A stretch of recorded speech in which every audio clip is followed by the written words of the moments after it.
Welcome back. Many of you might be doing some gardening, some planting, as it is the unofficial end of summer. Hard to believe, Labor Day weekend. Tiger Palafox from Mission Hills Nursery here with us this morning. Thank you for being here. Good morning, thank you. Are you doing anything fun for this Labor Day? Working.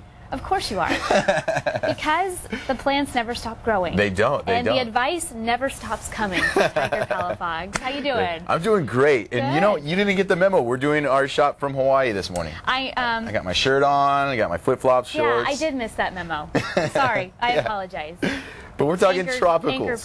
Tropicals today. Because I know, and it's so pretty out here right now. You've made it look very Hawaiian. Yeah. And tropical plants really popular here in San Diego, right? You know, we have a climate that leans towards a lot of different styles of plants, and tropicals is definitely one of them.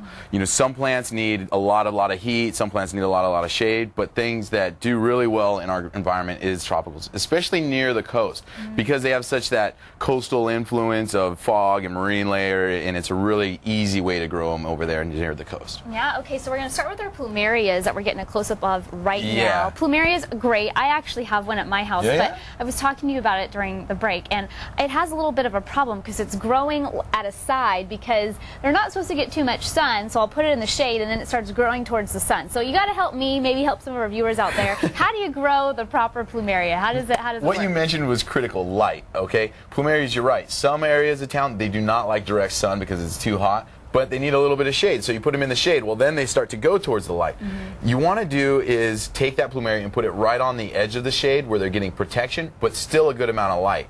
And that way you're going to get good blossoms on it and good foliage, and the plant isn't going to lean towards an angle. Another plant that does it a lot is vines or different shrubs and things like that. They'll lean towards the sun. So that just means that they're ready to get a little bit more light. Not necessarily more sun, but definitely more light. So just kind of move it towards the edge of that shady area, and you should be okay. Okay, what else have you brought in for us? This all looks great. This amazing plant here in front of us is called a portia, with that long, bright pink and purple stem. I know. How cool is that? Isn't that awesome? Now that blossom will last for about 2 months. Oh, wow. It's not even fully done yet, so that's really awesome. And they're doing really good in a part shade area or full sun area, even along the coast. Yeah. We've got a coconut palm growing right out of the coconut here. Love it. That's pretty fun. And then we've got some palms, and this is a ginger, a variegated ginger down here, and then a stephanotis. And now, if you have the plumeria and the stephanotis, very high in fragrance as well. Love it. So if you're looking to add some fragrance to your yard, that's a good way to put some flowers in there that'll definitely produce fragrance. Now, when people come in and see you and they say, you know, I want a tropical look, do you kind of have everything laid out for them so it's kind of easy to